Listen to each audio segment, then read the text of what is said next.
नमस्कार, आप देख रहे हैं आपका अपना चैनल न्यूज इंडिया। मैं हूं आपके साथ गौरव किशोर शर्मा और आप सभी का स्वागत करता हूं देश का सबसे पसंदीदा शो इंडिया का सवाल। और आज इंडिया का सवाल यही है कि आखिर शेयर बाजार में इतनी गिरावट क्यों है? क्या इसके पीछे अमेरिका में बदली सत्ता, या फिर चाइना का भेजा हुआ पत्र, या फिर जिस तरीके से एक के बाद एक बड़े और कड़े फैसले अमेरिकी सरकार ले रही है, उसके बाद क्या भारत की मुश्किलें लगातार बढ़ जाएंगी?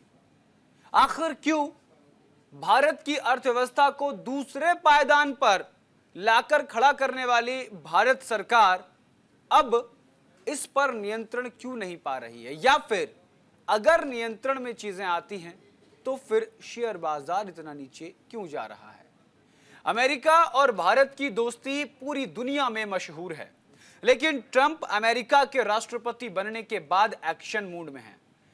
ट्रंप एक बार लगातार एक के बाद एक सख्त फैसले ले रहे हैं, जिसको लेकर दुनिया भर में हड़कंप मचा हुआ है। ट्रंप के टैरिफ ने ग्लोबल मार्केट में भूचाल ला दिया है। एशियाई शेयर बाजार भारी गिरावट के साथ खुला। इसके बाद दुनिया भर के निवेशकों ने 7 अप्रैल को भी ब्लैक मंडे के तौर पर देखा। वहीं जापान, हांगकांग, ऑस्ट्रेलिया जैसे बड़े मार्केट्स में जबरदस्त गिरावट दर्ज की गई है। भारत सबसे बड़ा कारण है। इसकी सबसे बड़ी वजह क्या है वो हम आपको बताते हैं। इसकी सबसे बड़ी वजह अमेरिकी राष्ट्रपति डोनाल्ड ट्रंप की टैरिफ पॉलिसी है। ट्रंप की तरफ से लगाए गए भारी इंपोर्ट टैक्स से दुनिया भर में हड़कंप मचा हुआ है। इस ट्रेड वॉर के डर से दुनिया भर के निवेशक घबरा गए और जमकर शेयर्स बेचने लगे हैं। अगर बात भारत की जाए तो भारत में भी टैरिफ के बाद से भारी नुकसान हुआ है, जिसको लेकर भारत के शेयर बाजार में भूचाल आया है। निवेशकों की रातों की नींद हराम हो चुकी है, क्योंकि ट्रंप के इस फैसले के बाद भारतीय बाजार का क्या होगा किसी की समझ से परे है, किसी की समझ में नहीं आ रहा है। ट्रंप के फैसले से देश की अर्थव्यवस्था पर भी संकट के बादल मंडरा रहे हैं, लेकिन सरकार कह रही है कि देशवासियों को घबराने की जरूरत नहीं है। ऐसे में भारत का क्या होगा? भारतीय अर्थव्यवस्था और व्यापार पर इसका क्या असर पड़ेगा? इसको समझने के लिए हमारे साथ मेहमानों का एक बड़ा गेस्ट पैनल है, जिस पर हम विस्तार से चर्चा करेंगे। लेकिन उससे पहले देखिए न्यूज इंडिया की ये खास रिपोर्ट।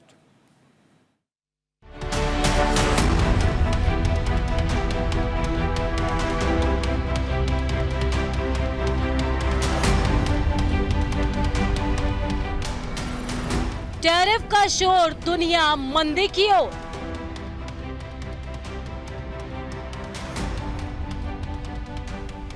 ट्रंप के टैरिफ अटैक से मार्केट धड़ाम।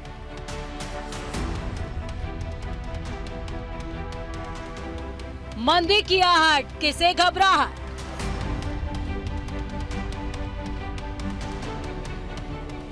टैरिफ से हाहाकार, भारत कितना तैयार? अमेरिकी राष्ट्रपति डोनाल्ड ट्रंप के टैरिफ लगाने के बाद एशियाई शेयर मार्केट में भारी गिरावट देखी गई। शंघाई से लेकर टोक्यो और सिडनी से लेकर हांगकांग तक एशिया पैसिफिक रीजन के शेयर्स में जबरदस्त गिरावट आई है। ऐसा पहले पिछले दशकों में होते नहीं देखा गया। टैरिफ नीति का असर भारतीय अर्थव्यवस्था पर क्या पड़ने वाला है? गोल्डमैन सैक्स के मुताबिक डोनाल्ड ट्रंप के टैरिफ से भारत की जीडीपी में 0.19% की कमी आ सकती है, जो कि प्रति परिवार सालाना करीबन 2,396 रुपए की आय में गिरावट के बराबर है। इसकी वजह भारत की मजबूत घरेलू मांग और वैश्विक निर्यात में सीमित हिस्सेदारी। भारत अमेरिका का एक बड़ा व्यापारिक साझेदार है। भारत ने अमेरिका को 395.63 अरब डॉलर मूल्य का सामान अप्रैल से फरवरी 2025 के बीच एक्सपोर्ट किया। टैरिफ बढ़ने का असर टेक्सटाइल, इलेक्ट्रॉनिक्स और कृषि उत्पादों पर जरूर देखने को मिलेगा।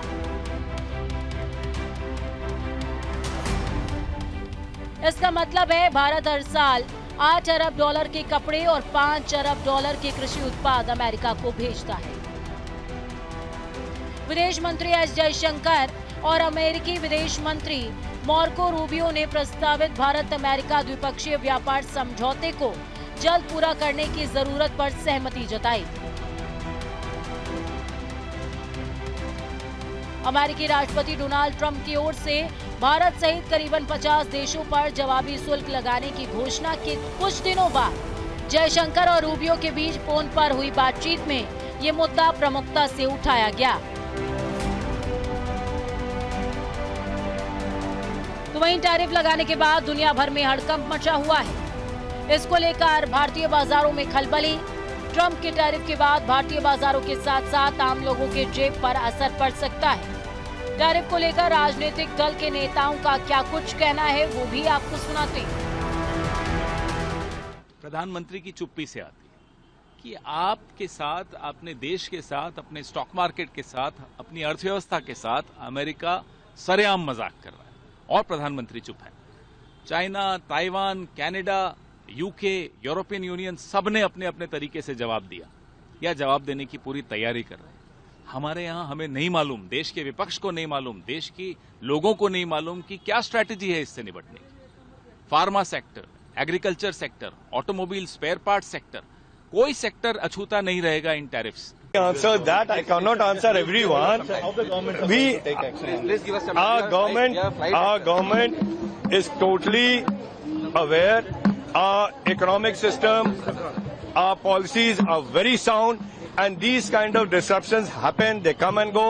I can assure you that even during COVID, our economy continued to grow, and these little disruptions aside, we will continue on our path based on sound economic policies under the able leadership of our Prime Minister Modi ji to becoming the third largest global economic power very soon. Tariff का भयानक असर है और अर्थव्यवस्था जो है एक बिल्कुल गलत मोड़ पे जा चुकी है। पहले भी बोल रहे थे हम लोग, इस अर्थव्यवस्था को संभाला नहीं गया तो इससे भारतीय व्यापार का बहुत नुकसान होगा और रोजगार के अवसर बहुत कम, नौकरियां जाएंगी, लोगों की कंपनियां बंद होंगी। इसलिए शेयर मार्केट को संभालना और अर्थव्यवस्था को मजबूत करना बहुत जरूरी है, वरना अमेरिका की मार के हम शिकार हो जाएंगे। सर, आज की सीडब्ल्यूसी से क्या संदेश? सीडब्ल्यूसी में यही सारी चीजों पर विचार विमर्श होगा और संगठन की स्थिति पे और कैसे आगे पार्टी को मजबूत। अमेरिकी राष्ट्रपति डोनाल्ड ट्रंप के टैरिफ का असर बिहार के किसानों पर भी पड़ सकता है। व्यापारियों का कहना है कि मखाना, लीची, आम और हल्दी जैसे उत्पादों के निर्यात पर इसका बुरा असर होगा। अमेरिका और दूसरे देशों में बिहार से मखाना, हल्दी, लीची और आम जैसे कृषि उत्पाद बड़ी तादाद में भेजे जाते हैं। ट्रंप के टैरिफ से कई चीजों के दाम बढ़ेंगे। आशंका है कि अमेरिका में इसकी मांग घट सकती है। इससे बिहार के किसानों और व्यापारियों को नुकसान हो सकता है। अमेरिकी राष्ट्रपति डोनाल्ड ट्रंप के टैरिफ की टेरर का शोर दुनिया भर में है। दुनिया भर के बाजार में भारी गिरावट आने के आसार जताए जा रहे हैं। लेकिन ऐसे में दुनिया भर और भारत के बाजारों में इसका असर पड़ने से आम लोगों के जेबों को भारी नुकसान हो सकता है। गैस सिलेंडर, पेट्रोल, डीजल से लेकर खाने पीने की चीजों के दामों में इजाफा होने की संभावना है।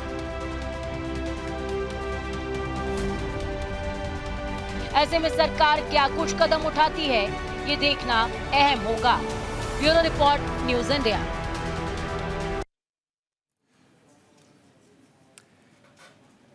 अर्थव्यवस्था का संकट न सिर्फ भारत बल्कि दुनिया के कई देशों पर मंडरा रहा है। कारण अमेरिका का टैरिफ। इन्हीं तमाम मुद्दों पर आज हम चर्चा करेंगे और चर्चा में मेरे साथ एक बड़ा गेस्ट पैनल है। हमारे साथ भारतीय जनता पार्टी के प्रवक्ता महेश वर्मा जी जुड़े हुए हैं। सर, आपका बहुत बहुत स्वागत है। शिवानंद जी भी कांग्रेस प्रवक्ता हैं, हमारे साथ जुड़े हुए हैं, आपका भी बहुत बहुत स्वागत है। हमारे साथ स्टूडियो में सुरेश मनचंदा जी हैं, इकोनॉमिस्ट हैं, आपका भी बहुत बहुत स्वागत है। अमन अग्रवाल जी, इकोनॉमिस्ट, आपका भी बहुत बहुत स्वागत है। AP Shukla ji stock and marketing expert हैं, वो भी हमारे साथ जुड़े हुए हैं, आप सभी का बहुत बहुत स्वागत है। सबसे पहले हम इसी मुद्दे पर हम चर्चा कर रहे हैं विस्तार से। मैं सुकेश जी आपके पास आऊँगा और मेरा सीधा सबसे शुरुआत में यही सवाल है कि जो अमेरिका जो नीति अपना रही है इसका असर पूरी दुनिया पे देखने को मिल रहा है। भारत अपनी भूमिका किस तरीके से देख रहा है इसमें? देखिए, बिल्कुल स्पष्ट है, जैसे दूसरे देश अपनी भूमिका देख रहे हैं वैसे ही भारत भी अपनी भूमिका देख रहा है। हमें इस पूरे जो पूरा का पूरा प्रकरण है इसको 3 हिस्सों के अंदर में अपने को देखना चाहिए। पहला है कि अमेरिका ये जानता है कि उसके देश के अंदर में बेरोजगारी बहुत है और रिसेशन की तरफ अमेरिका बढ़ रहा है।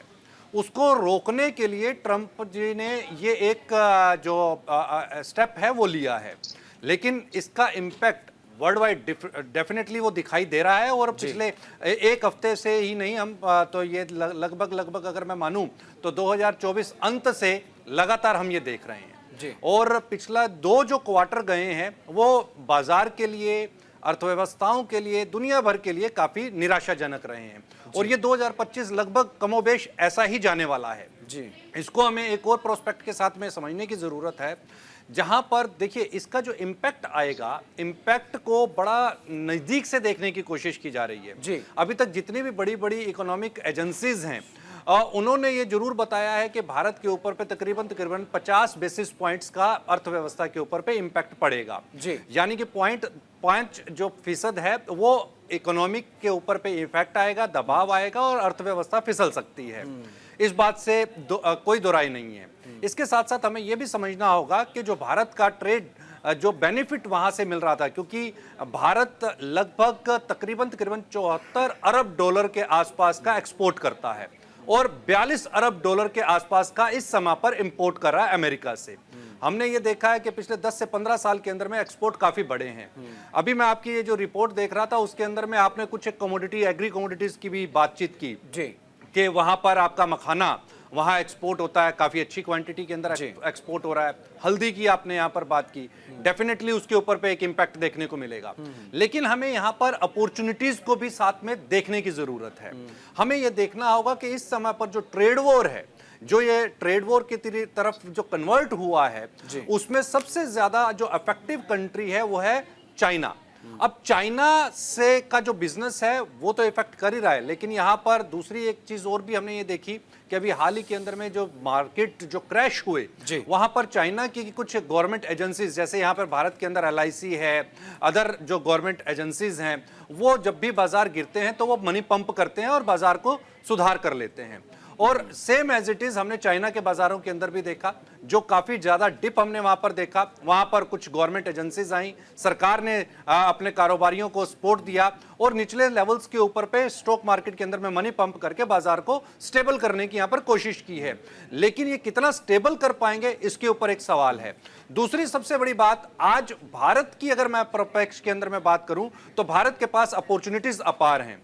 भारत इस समय पर जिस तेजी के साथ में आगे बढ़ रहा है वहां पर काफी अपॉर्चुनिटीज इस वजह से दिखाई देती हैं कि हमारे यहां पर युवा है और दूसरी सबसे बड़ी बात, यहां खुद एक सेल्फ मार्केट बहुत बड़ा है। भारत के अंदर में बहुत बड़ा अपना एक खुद का बाजार है जिसको दुनिया देखती है। दुनिया के बाजार यहां आकर के अपना सामान खपाने की कोशिश करते हैं। तो अगर जिस तरीके से सेल्फ एम्प्लॉयमेंट और साथ ही साथ सेल्फ सस्टेनेबिलिटी की बात भारत सरकार करती आई है, अगर उसको थोड़ा सा और मजबूत कर दिया जाए, स्टार्टअप्स के अंदर में हमने देखा काफी बहुत बड़े स्टार्टअप्स भारत के अंदर में यहां पर नए आए हैं और नई नई टेक्नोलॉजी AI की तरफ भारत ने जिस तरीके से आगे कदम बढ़ाया है वो एक चीज है। हाँ, दूसरी चीज जो एनर्जी सेक्टर को लेकर के बातचीत आ रही है कि क्रूड ऑयल हम वहां से इंपोर्ट करते हैं, विदेशों से इंपोर्ट होता है और इसमें अमेरिका का भी बड़ी हिस्सेदारी है जी। वो अगर महंगा हो जाता है, टैरिफ सर, अमेरिका का जो टैरिफ बढ़ाया है, जो टैरिफ लागू, उससे पूरी दुनिया के इंपोर्ट एक्सपोर्ट पे फर्क पड़ा है। बिल्कुल निश्चित तौर के ऊपर वो दिखाई देगा, उसका इम्पैक्ट भी तो जो आज हुआ है उसका असर 6 महीने बाद दिखाई देगा। उसका असर तो अभी दिखना शुरू हो ही गया है। उसके जो और कास्केडिंग इफेक्ट्स होंगे, देखिए 2 तरीके होते हैं। अभी जो इस समय पर स्टेटमेंट आई, स्टेटमेंट के ऊपर पे बाजार ने एक्ट किया है। अब उसको नॉर्मलाइज होने में और उसको कंज्यूम करने में बाजार को समय लगता है। जब भी कोई भी नया ट्रिगर बाजार के अंदर आता है तो बाजार उसके ऊपर अपनी प्रतिक्रिया देता है, इसमें कोई दो राय नहीं है। सरकार बनेगी तो बाजार प्रतिक्रिया देगा, अगर कोई राजनीतिक परिप्रेक्ष्य के अंदर में कोई भी बड़ी घटना होगी तो बाजार उस पर प्रतिक्रिया देगा, लेकिन वो कंज्यूम हो जाती है। आप देखिए ना, कोरोना के समय के ऊपर पे क्या हुआ था। जब कोरोना आया तो उस समय पर ऐसा लग रहा था जैसे पूरा बाजार जो है वो धराशायी हो जाएगा और वापस 1000-2000 पॉइंट्स के ऊपर आ जाएगा, लेकिन बाजार ने कितनी तेजी के साथ रिकवरी की। 50% से ज्यादा बाजार लुढ़के थे और देखते ही देखते 1 साल के अंदर में बाजार रिकवर कर गया। और यही रिकवरी नहीं की बल्कि पिछले 4 साल के अंदर में 80,000 के आंकड़े को भी बाजार पार कर गया। तो नए ऊपरी स्तर देखने को मिले। यही इंपैक्ट जो है अभी हमने यहां पर बाजारों के अंदर पिछले कुछ दिनों के अंदर में देखा है। निश्चित तौर के ऊपर पे वहां पे दबाव है, लेकिन यहां पर कॉन्शियस होने की भी जरूरत है। सर, आपकी पूरी बातों को सुनने के बाद जो एनालिसिस है वो ये है कि जो अमेरिका ने दाव चला है उसका असर न सिर्फ भारत पर बल्कि बहुत सारे देशों पर देखने को मिलेगा।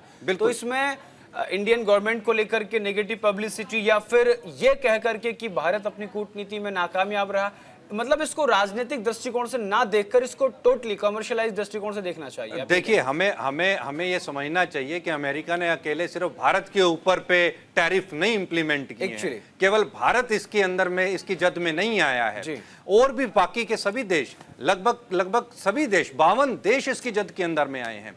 तो उन 52 देशों के अंदर में भारत भी एक हिस्सा है।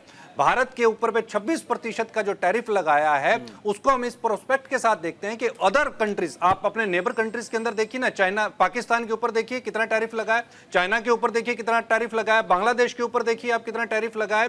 अब यहां पर एक चीज, वियतनाम ने जिस तरीके से और बाकी की अदर कंट्रीज ने भी अमेरिका को यह सजेशन दिया है कि आप टैरिफ के अंदर में कोई भी बदलाव मत कीजिए, आप टैरिफ्स के अंदर में छेड़छाड़ मत कीजिए, हम आपसे जो जितने भी हथियार हैं उसकी हम डील एक अच्छी लेवल के ऊपर पे कर सकते हैं, आपके जितने भी प्रोडक्ट्स हैं उनको हम अच्छे लेवल्स के ऊपर पे परचेज कर सकते हैं, आपसे हम इंपोर्ट कर सकते हैं। आप वहां पर बात करने के लिए आ जाइए, नेगोशिएट करने की एक कोशिश है और यहां पर हो सकता है संभवतः नेगोशिएशन की भी जाएगी। इकोनॉमिक पॉइंट ऑफ व्यू से अगर दृष्टिकोण से देखा जाए, निश्चित तौर के ऊपर पे यह अभी तक समझ में नहीं आया है कि अमेरिका ने फॉर्मूला क्या इंप्लीमेंट किया है। क्योंकि अगर हम देखें, अगर टैरिफ को लगाना भी था तो टैरिफ तकरीबन 10%, 15% भारत के ऊपर पे, ये मैक्सिमम एक, अगर हम इकोनॉमिक पॉइंट ऑफ व्यू से देखें तो ये एक सुटेबल एक सिचुएशन बन सकती थी। लेकिन 26% का टैरिफ ये अनजस्टिफाइड रहा है और साथ में ये समझ के भी परे रहा है। दूसरी इसके बीच के अंदर में हमें यह समझना पड़ेगा कि यहां पर जो अपॉर्चुनिटीज दिखाई देती हैं, देखिए इसको एक अगर पहली इंस्टांस के अंदर देखा जाए निश्चित तौर के ऊपर नकारात्मक है और साथ ही साथ ये इकोनॉमी के ऊपर पे डंट मारेगा। इस समय पर अगर हम देखें पूरी दुनिया के बाजारों से ट्रिलियन ऑफ डॉलर्स का इन्वेस्टर्स को नुकसान हुआ है, बहुत बड़ी बड़ी कंपनीज धराशायी हुई हैं, उनको डंट लगा है। अब यहां पर यह बात आ जाती है कि पैनिक ना होकर के इस सिचुएशन को थोड़ा सा अगर प्रोस्पेक्टिव के साथ में समझा जाए और इसका डीपली एनालिसिस किया जाए तो भारत के पास में बहुत सारी अपॉर्चुनिटीज यहां पर दरवाजा खटखटा रही हैं। भारत को यह देखना होगा कि इनके नेबरिंग कंट्रीज की इस समय पर क्या सिचुएशन है और इस नेगेटिव एनवायरनमेंट के अंदर में हम उन अपॉर्चुनिटीज का बेनिफिट कैसे ले सकते हैं। चाइना और अमेरिका के अंदर अगर डायरेक्ट ट्रेड वॉर हो रही है तो उसका बेनिफिट भारतीयों को कैसे मिल सकता है, भारत का एक्सपोर्ट यहां पर कैसे इंक्रीज किया जा सकता है और उसके बेनिफिट्स कैसे हम आगे पास ऑन कर सकते हैं। ठीक है, देखिए चूंकि सर आप इकोनॉमिक एक्सपर्ट हैं तो मेरे ज्यादा सवाल आपसे इसलिए बने क्योंकि मेरे साथ महेश वर्मा जी भी हैं, शिवानंद जी भी हैं, इनसे मैं राजनीतिक प्रोस्पेक्टिव से बात करूंगा। लेकिन एक और सवाल उसके बाद महेश जी के पास जाऊंगा। देखिए, भारत जो है वो मिश्रित विकासशील अर्थव्यवस्था है भारत जी। ऐसे में चाइना का से माल सबसे ज्यादा अगर आता है तो वो भारत आता है। बिल्कुल। कुछ दिन पहले चाइना ने भारत को एक पत्र लिखा है और उस पत्र को पढ़कर यही लग रहा है कि चाइना एक बार फिर से भारत के साथ अपने रिश्ते मजबूत करना चाहता है। वो ऐसी स्थिति में जब उसको ये बिल्कुल लग गया है कि भाई अमेरिका और उसके आसपास के देशों से, कई देशों से चीन को नकारा जा रहा है, तो भारत को एक बड़ी अर्थव्यवस्था के तौर पर, एक बड़ी मार्केट के तौर पर देख रहा है। तो क्या चाइना जिस तरीके से भारत को देख रहा है इकोनॉमिक लेवल पे, क्या वास्तव में जो जिस तरीके की बात बीजेपी गवर्नमेंट कर रही है, इंडियन गवर्नमेंट, कि 2028 तक भारत दुनिया की तीसरी, यानी जर्मनी को पीछे छोड़ देंगे, तीसरी सबसे बड़ी अर्थव्यवस्था होगा, ये बात चाइना समझ गया है?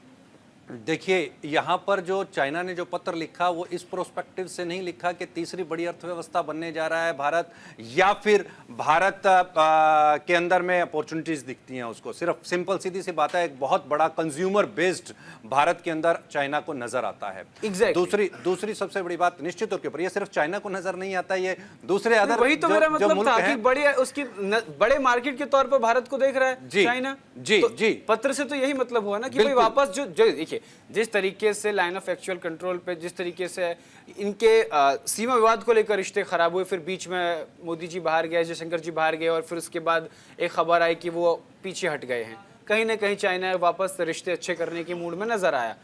अब आर्थिक रिश्तों को मजबूत करते हुए नजर आ रहा चाइना, ये मेरा कंसर्न है सर, ये सवाल। देखिए, आर्थिक रिश्तों को मजबूत करने की बात बिल्कुल निश्चित तौर के ऊपर पे सामने आ सकती है, क्योंकि एक बड़ा कंज्यूमर बेस्ड भारत दिखाई देता है, ना सिर्फ चाइना को बल्कि अदर कंट्रीज को भी।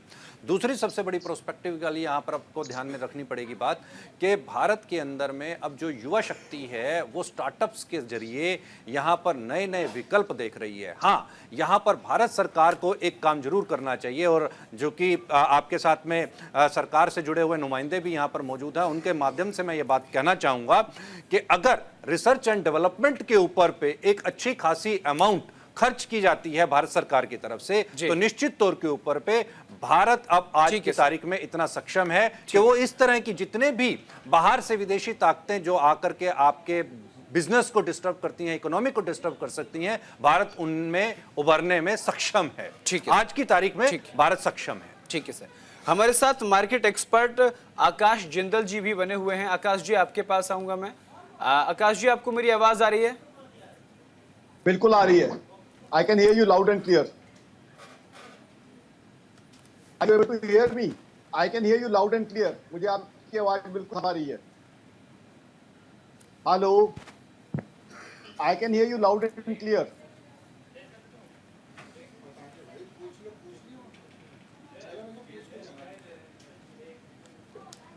जी, आकाश जिंदल जी, आवाज आ रही है आपको?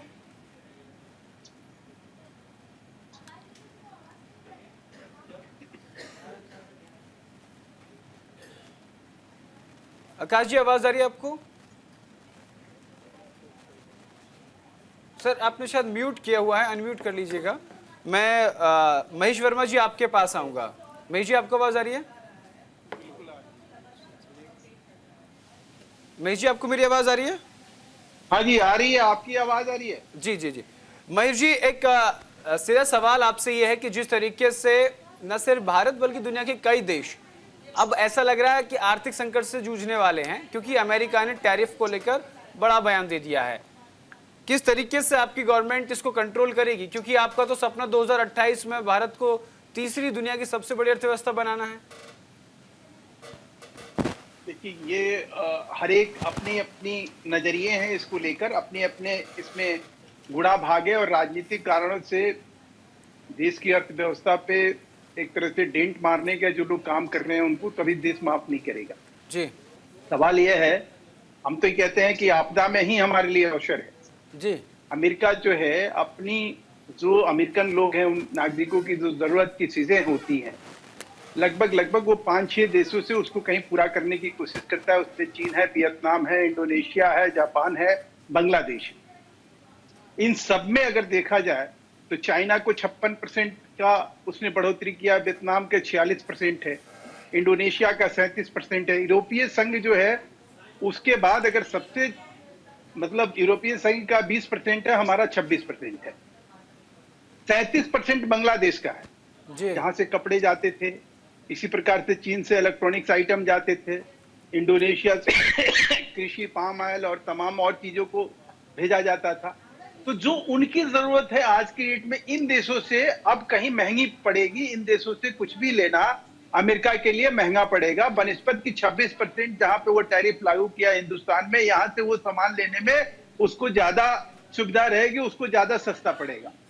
तो आपदा में मैंने अवसर जो कहा वो इसलिए कहा कि यही वो चीज है जो कि कहीं ना कहीं चाइना को भी, जो आपके सवाल थे कमिश्नर महोदय से कि भाई आज चाइना को जो है चाइना पत्र क्यों लिख रहा है, चाइना का कारण क्या है। चाइना को मालूम था, जैसे ही ट्रंप सरकार आई, ट्रंप ने जिस प्रकार के ऐलान किया कि भाई हम अपने टैरिफ को ये करेंगे, उसको अच्छी तरह से इस बात की भनक थी कि आज के डेट में अब उसके पास जो इंफ्रास्ट्रक्चर है या जो उसके पास प्रोडक्शन है उसको किस मार्केट में ले जाएगा। वो 56% पे अगर बेचने जाता है अमेरिका में तो वहां तो वो दिवालिया हो जाएगा। ऐसे में अगर वो इस प्रोडक्ट को नहीं बेचता है तो भी दिवालिया हो जाएगा।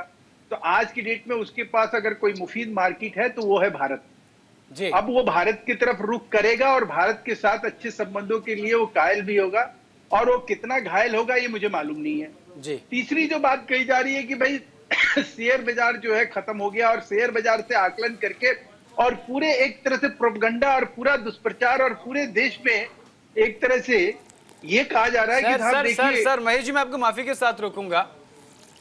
ये हिंदू मुस्लिम की बात नहीं है, आप समझिए ना। हिंदू मुसलमान की बात नहीं कर रहा हूं, मैं बता रहा हूं आपको। इसमें आंकड़े हैं, इसमें सामने दिख रहा है, सेंसेक्स दिख रहा है, जो भी कुछ है सब आंकड़ों पे आधारित है। अगर शेयर बाजार गिर रहा है तो वो दिख रहा है।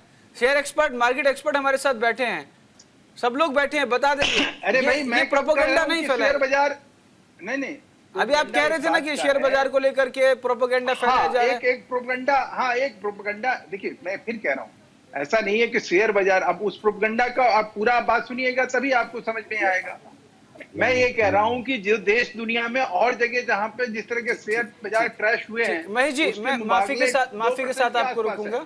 भारत ही नहीं बल्कि अमेरिका के टैरिफ के बाद देश, दुनिया के कई देशों में आने वाले ट्रेड वॉर को लेकर के, हालांकि आज काफी बढ़त देखने को मिली है।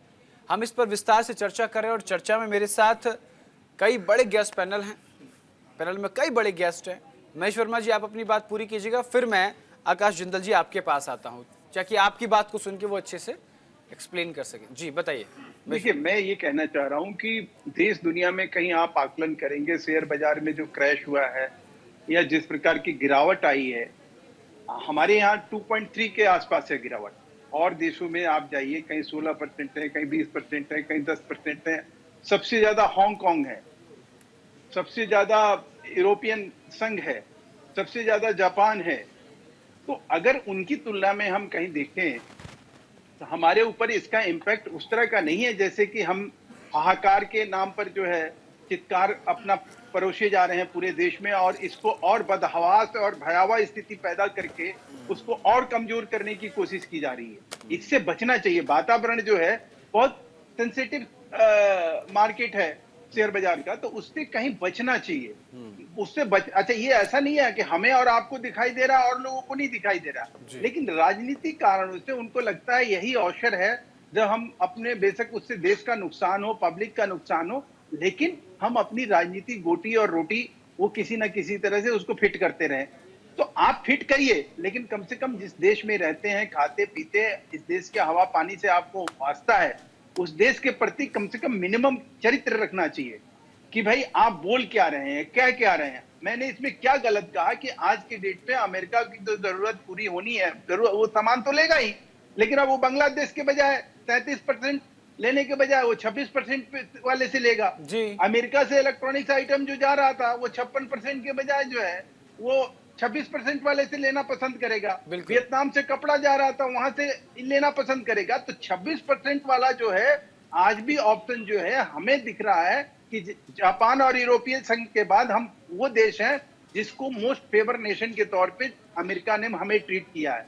तो आज इसको लेकर ये कहा जाए कि ये हमारे अगेंस्ट में है, और दूसरी तरफ चाइना की मजबूरी है कि आज की डेट में वो अपना प्रोडक्ट जो है, उसके पास जो मार्केट था अमेरिका जैसे विशाल मार्केट था जहां वो अपने धौस जमाए हुए था, जहां इकोनॉमी की वजह से जो है चाइना जो है पूरे अर्थव्यवस्था पे काबिज था अमेरिका के, और वहां 1.2 ट्रिलियन का जो घाटा था अमेरिका को हर साल, उससे कहीं उबरने में भी उसको कहीं ना कहीं फायदा हो रहा है। नहीं तो ये भी है ना सर, ये जो है महेश जी ये भी है ना कि पहली बार तो ट्रेड वॉर हुआ नहीं, इसलिए पिछली गवर्नमेंट में भी अमेरिका की वजह से ट्रेड वॉर देखने को मिला।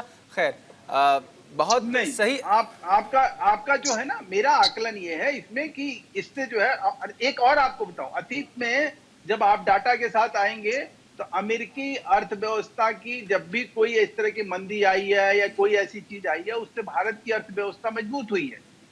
वहां कारण यह है कि भाई वहां हमेशा जो है वो उस देश के तलाश में रहते हैं जहां पे, जैसे अभी हमारे वो जो मित्र हैं इकोनॉमिस्ट मित्र, उन्होंने कहा कि हमारे पास युवा शक्ति है, हमारे पास कौशल है, हमारे पास आज इंफ्रास्ट्रक्चर है, इतना बड़ा इंफ्रास्ट्रक्चर इस देश में, आज 4000 से ऊपर इंडस्ट्रियल क्षेत्र का हमने निर्माण किया है, आखिर में वो किस काम आएगा?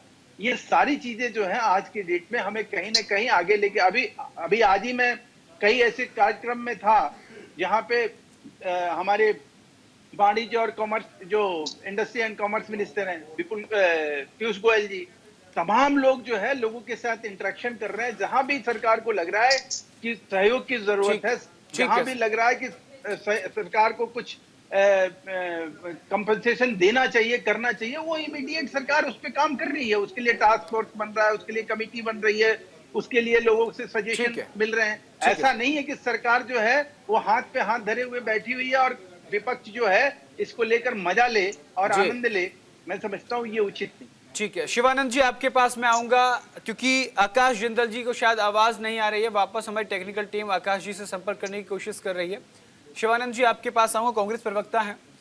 आकाश जी, आप शिवानंद जी, ये जो ट्रेड वॉर हुआ है, ये न सिर्फ भारत में ही नहीं हुआ है, दुनिया के कई देशों में देखने को मिल रहा है।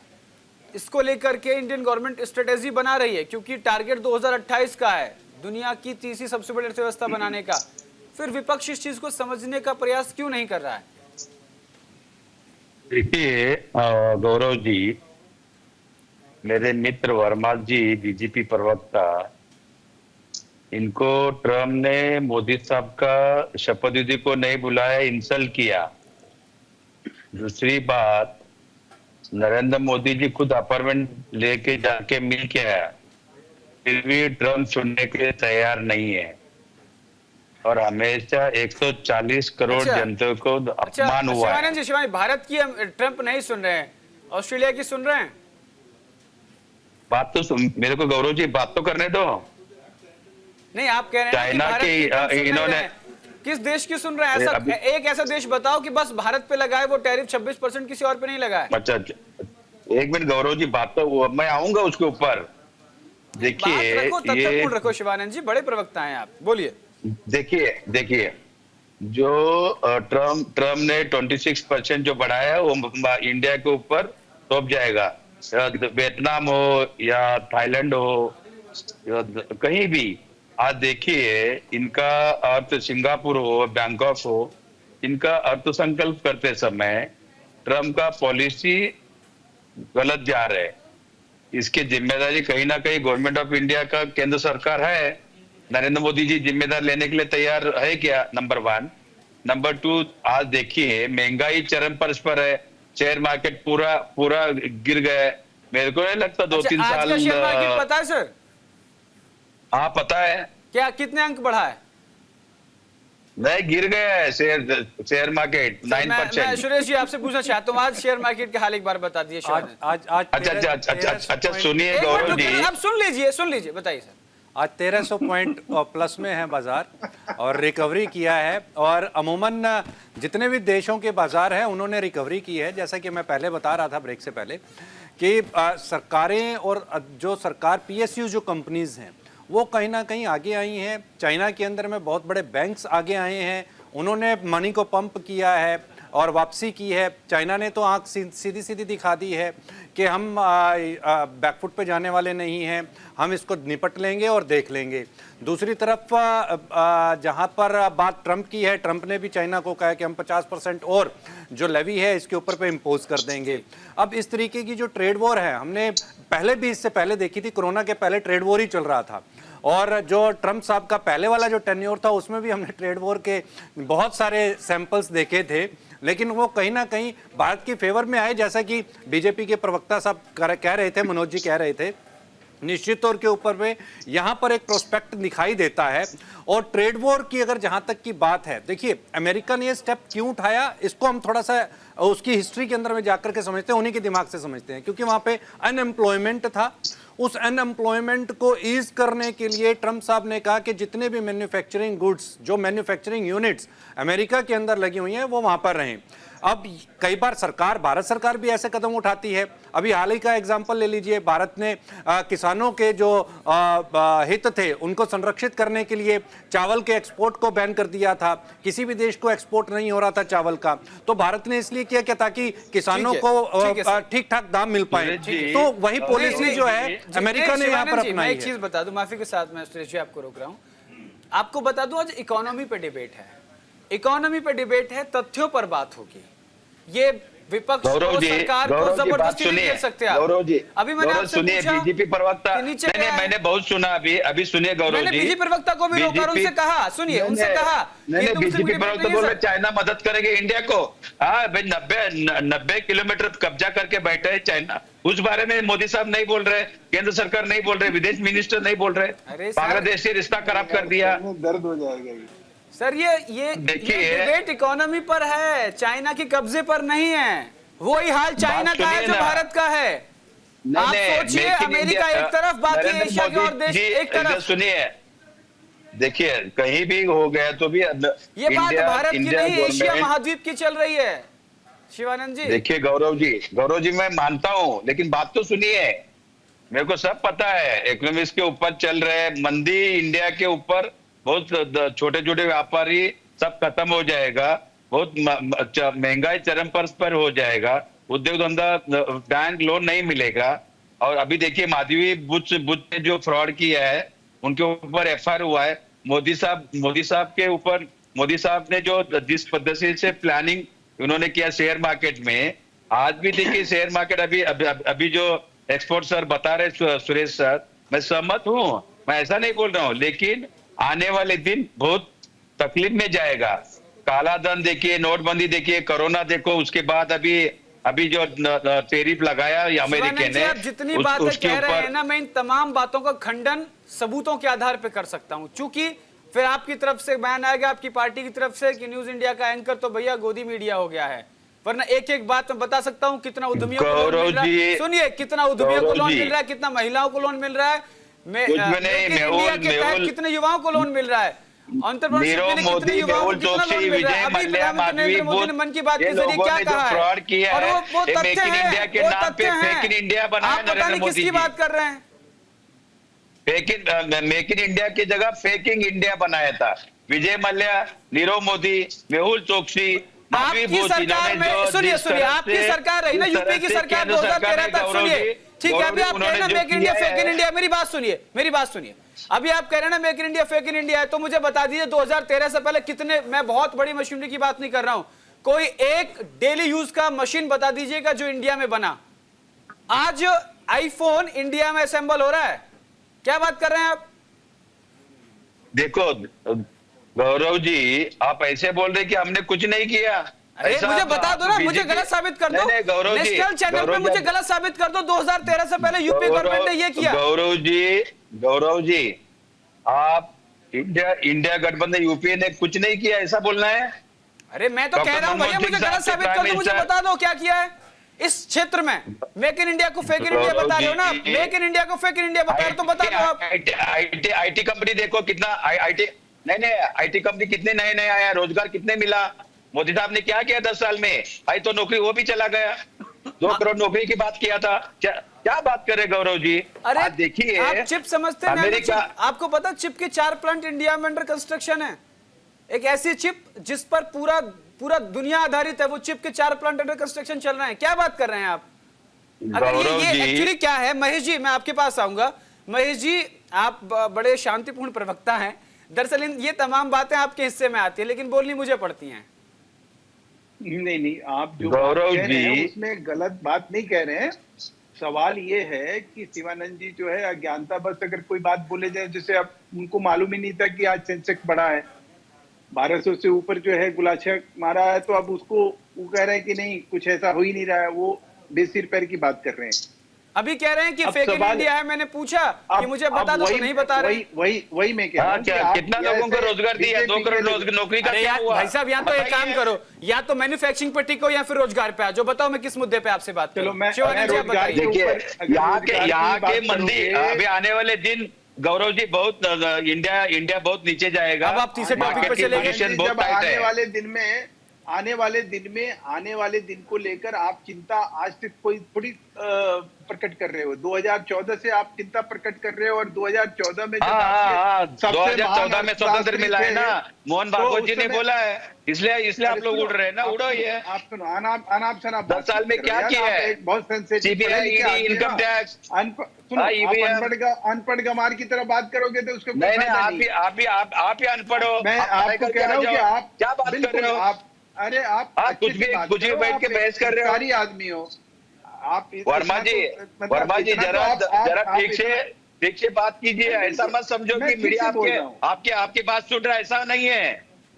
मैं आपसे सिर्फ रिक्वेस्ट कर रहा हूँ। नहीं, मीडिया के माध्यम से अभी इतने लोगों को जंजीरा डाल के लेके आया, उस बारे में बात करो। कितने लोगों को छोटे छोटे बच्चों को अरेस्ट कर उधर से जंजीरे भर के जहाज भर के लेके आया। क्या कर रहे थे मोदी साहब? क्या बात कर रहे हैं? विदेश मिनिस्टर जयशंकर क्या कर रहे थे? मत करो यार, आप इस तरह से अपने इस तरह के किसान बिल लेके आया। आप लोगों ने वक्फ बोर्ड का डिजाइन करने के लिए ये टेरिफ के लोगों में ध्यान भटकाने के लिए वक्फ बोर्ड लेके आया। अरे सर, वक्फ बोर्ड पहले से था, टैरिफ अब लागू हुआ है। कहाँ रहते हैं आप शिवानंद जी?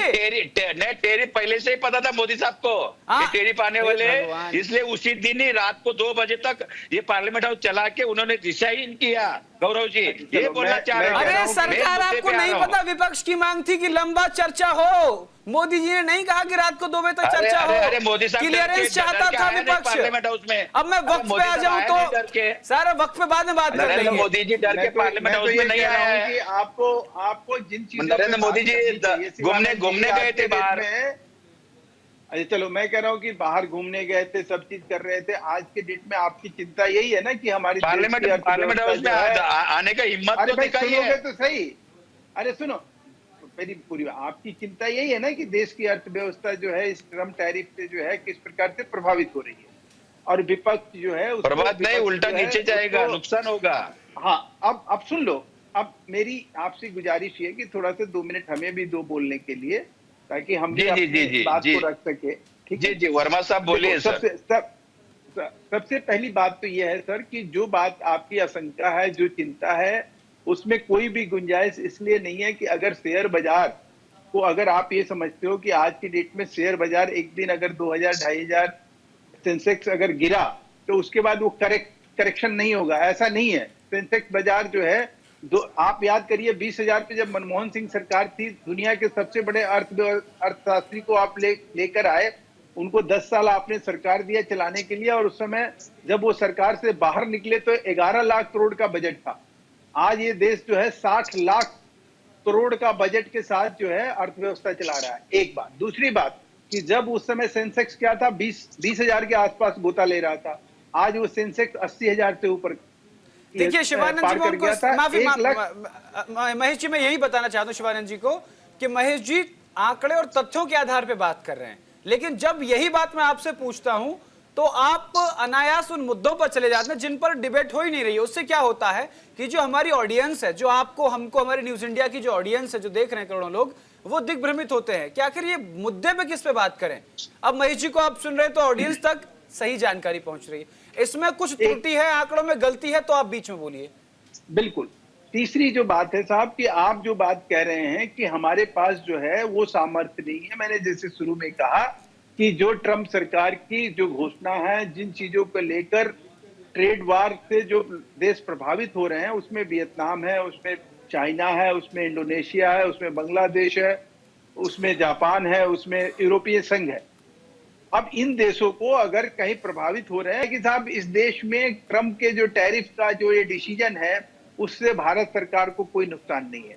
जब देश के अर्थशास्त्री और इकोनॉमिस्ट ये जब कह रहे हैं, उनको दिखाई दे रहा है, तो आपको क्यों नहीं दिखाई दे रहा है? स्पष्ट है कि आपको इसलिए नहीं दिखाई दे रहा है कि आपको देश से लेना देना नहीं है कोई। आप देश को कि अर्थव्यवस्था को कहीं आप डैमेज करने की कोशिश कर रहे हो। अभी हाल में आपने कब बोला, जब पश्चिम बंगाल के मुख्यमंत्री लंदन में जाके ये उनसे किसी ने सवाल किया कि भारत जो है तीसरी अर्थव्यवस्था की तरफ अग्रसर है, तो बोले किस भारत की आप बात कर रहे हो? कोई इस तरह की अर्थव्यवस्था हमारे यहाँ नहीं है, ना इस तरह की कोई, भारत तो बहुत कमजोर स्थिति में है। कब कांग्रेस ने इस बात की आलोचना करी कि एक मुख्यमंत्री जो है बाहर जाके और भारत की छवि को इस तरह से धूमिल करता हो? किसने इसके खिलाफ आवाज उठाई? किसने मुख्यमंत्री को ममता बनर्जी को नसीहत और फजीहत दी? तो सवाल यह है कि आपको जो इस देश में आज दिखाई दे रहा है वो ऐसे नहीं है। 10 साल की जो मेहनत है, आप ये कह रहे हैं कि एक ट्रंप के टैरिफ के निर्णय से, उनके डिसीजन से, उनके फैसले से वो सारी चीजें जो है भारत जो है वो कंगाली के कगार पे चला जाएगा। ऐसी तस्वीर आप पूरे देश में और इतनी भयावह तस्वीर आप पेश कर रहे हैं। लानत है ऐसी सोच पे। जी शिवानंद जी, पेट्रोल का रेट देखो, डीजल का रेट देखो, गैस सिलेंडर का रेट देखो। वर्मा जी क्या बात कर रहे हैं? गैस सिलेंडर पहले कितने बढ़ते थे? सुनिए आप, एक मिनट महेश जी, अब ये जिस मुद्दे पर बात करें मैं उसी पे सवाल करूंगा। आपकी सरकार में कितने घरों में सिलेंडर था 2013 तक यूपीए सरकार में? गौरव जी पूछिए, सुनिए, नहीं बताइए। नहीं बताइए, नहीं पहले ये जवाब दीजिए शिवानंद, पहले ये जवाब दीजिए कितने घरों में था? अरे दे रहा हूँ ना, कितने परसेंट अमाउंट बता दीजिए।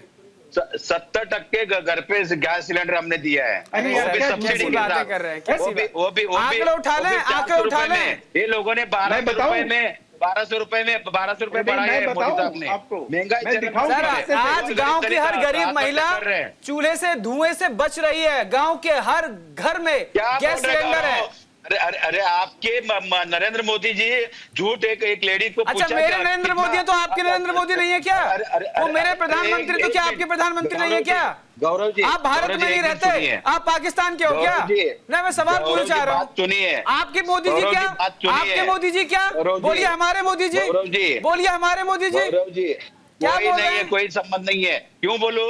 मेरे तो मेरे अकेले के प्रधानमंत्री नहीं, पूरे देश के प्रधानमंत्री हैं वो। नहीं, इधर क्या बात कर रहे हैं आप? तो आपके प्रधानमंत्री कौन है? तो आप नहीं बताइए, ये क्या था आपके मोदी जी? गौरव जी इधर सुनिए, आज है पाकिस्तान के प्रधानमंत्री आपके प्रधानमंत्री है। गौरव जी आप बार बार टोक रहे हो, आप बीजेपी प्रवक्ता मत बनिए। गौरव जी मैं कह रहा था कि आप मुझे सर्टिफिकेट देने वाले हैं। महेश जी एक मिनट, महेश जी मैंने नरेंद्र मोदी जी इस तरह से इस टाइप के नहीं, आपने कहा आपके मोदी जी। आपका प्रधानमंत्री कौन है? आपके मोदी जी क्या होता है? प्रधानमंत्री कौन है पाकिस्तान? और मैं मुझे पता था डिबेट के एंड तक शिवानंद जी मुझे सर्टिफिकेट दे देंगे। गौरव जी एक मिनट बात सुनिए, शांति से सुनिए थोड़ा। तो आप ये नहीं कहेंगे आपके मोदी जी, आप कहेंगे हमारे मोदी जी, हमारे देश के प्रधानमंत्री। गौरव जी सुनिए, बोलिए। देश के पंतप्रधान नरेंद्र मोदी जी मैं रिस्पेक्ट करता हूँ, शांति से सुनिए। नंबर 1। अच्छा सुना, दूसरी बात, नरेंद्र मोदी जी जब एक महिलाओं के उधर फार्मर के घर पे, गरीब दलित महिलाओं के घर पे गए, तुमको सिलेंडर मिला है क्या? वो बोला हाँ मिला है। और आपके एंकर था, आपके जैसे ही गौरव जैसे एक एंकर था, बहुत बड़ा एंकर था, उसका नाम वाजपेयी था। वाजपेयी ने क्या किया, उस महिला का जांच करने गए, वो बोला नहीं मेरे को बीजेपी वर्मा साहब ने 2000 दिया, बीजेपी कार्यकर्ता ने, और ऐसा बोलने के लिए। तो वाजपेयी ने उसके घर पे गए तो चूल्हा पे वो चूल्हा फूक रहे थे, वो बोला मैं ऐसे झूठ बोला 2000 लेके। इसका आंसर है आपके पास गौरव जी? हाँ मेरे पास आंसर है। क्या मैं दूंगा तो फिर सर्टिफिकेट दे दोगे? महेश जी दे दीजिए। मैं सर्टिफिकेट लेना ही नहीं चाहता। मैं तटस्थ पत्रकार हूँ भाई, बना लेना चाहता हूँ। महेश जी बताइए। शिवानंद बताओ। आप महेश जी अपनी 30 सेकंड बात खत्म कीजिएगा, फिर मैं कंक्लूजन कमेंट लेता हूँ। हमारे साथ सुरेश मनचंदा जी हैं, मैं उनसे लेता हूँ। महेश जी बताइए। Parliament, Gaurav ji parliament house के इन्होंने मेरी अच्छी दोस्त है। हम डिबेट करें शेयर मार्केट पे, आप सिलेंडर पे ले गए, आप उसे बेरोजगारी पे ले गए, आपने तथ्यपूर्ण बात की, मुझे बताइए। महेश वर्मा जी तथ्यपूर्ण बात कर रहे हैं, आपको पास उनका जवाब नहीं है। इकोनॉमिस्ट साहब हमारे साथ बैठे हैं, वो कह रहे हैं भैया सेंसेक्स मार्केट बढ़ा है, आपको उस पर जवाब नहीं है। आप पता नहीं कहां क्या ले रहे, तू पल्ले मार। मैंने सुनील जी जो बात कर रहे हैं मैं सहमत हूं, लेकिन महेश वर्मा जी जो फेक फाक कर रहे हैं मैं सहमत। तो बताइए आंकड़े कहां गलत, वो आंकड़ा कोट कर दीजिए। ऊपर मैं हाँ बोलने का कोई जवाब नहीं है। गलत करो ना, महात्मा गांधी वल्लभ पटेल के विचार में कर्मभूमि अहमदाबाद में बैठ के बोल रहा हूं मैं। कांग्रेस पार्टी, नरेंद्र मोदी जी, अमित शाह जी का इनकम टैक्स, इस तरह से ट्रम्प के साथ जो इंसल्ट हुआ 140 जनते का, ठीक है महेश जी, आपने आंकड़ों पे बात की, आपने मैं फाइनल कमेंट, ठीक है सर, ठीक है महेश जी, माफी के साथ मैं आपको समय कम है। सुरेश मनचंदा जी, आखिरी सवाल मेरा आपसे, कंक्लूजन कमेंट यही चाहता हूं कि जिस तरीके से अमेरिका ने टैरिफ लगाया 26%, वो न सिर्फ भारत पे बल्कि एशिया के कई देशों पर और एशिया से बाहर भी कई देशों पर लगा है टैक्स, लेकिन इसमें विपक्ष जमकर राजनीति कर रहा है। कितनी जल्दी हम इससे ओवरकम कर लें, कितनी जल्दी हम इस जो ट्रेड वॉर है इससे बाहर निकल आएंगे, ऐसी क्या आशंका है? देखिए, ट्रेड वॉर का मैं नहीं समझता कि भारत के ऊपर पे बहुत ज़्यादा इम्पैक्ट आएगा, पहली बात। दूसरी बात, हमें ये समझना चाहिए कि उसने ये नीति अपनाई क्यों। देखिए, चाइना से जो एक्सपोर्ट होता है अमेरिका को, वो 501 बिलियन डॉलर का एक्सपोर्ट है, जबकि भारत से 76 बिलियन डॉलर का है, यानी कि हम तो अभी 3 फिगर्स में भी नहीं है। ठीक है। दूसरी सबसे बड़ी बात यहाँ पर यह समझनी होगी कि सबसे ज्यादा टैरिफ लगाया भी चाइना के ऊपर है जी। ताकि चाइना से इंपोर्ट होने वाले जितने भी प्रोडक्ट्स हैं उसकी मैन्युफैक्चरिंग यूएस के अंदर ही हो पाए। दूसरी सबसे बड़ी बात, और दूसरे ऐसे विकल्प तलाश किए जाएं और ऐसे देश तलाश किए जाएं जहां से चाइना जो एक्सपोर्ट कर रहा है अमेरिका को, वो वाले प्रोडक्ट्स दूसरे देशों से मंगवाए जा पाएं। तो जैसा कि मैंने पहले भी बताया था कि इसको एक अपॉर्चुनिटी की तरफ से देखना चाहिए। इसको इस तरीके से देखना चाहिए कि भारत के अंदर में जो मैन्युफैक्चरिंग हो सकती है, जबकि देखिए एक चीज़ के ऊपर पे सरकार को काम करना होगा। पहला है कि जो प्रोडक्शन कॉस्ट है उसको रीजनेबल करने के ऊपर पे गवर्नमेंट को ध्यान देना चाहिए, ताकि चाइना की जो डिपेंडेंसी है वो बिल्कुल खत्म हो सके।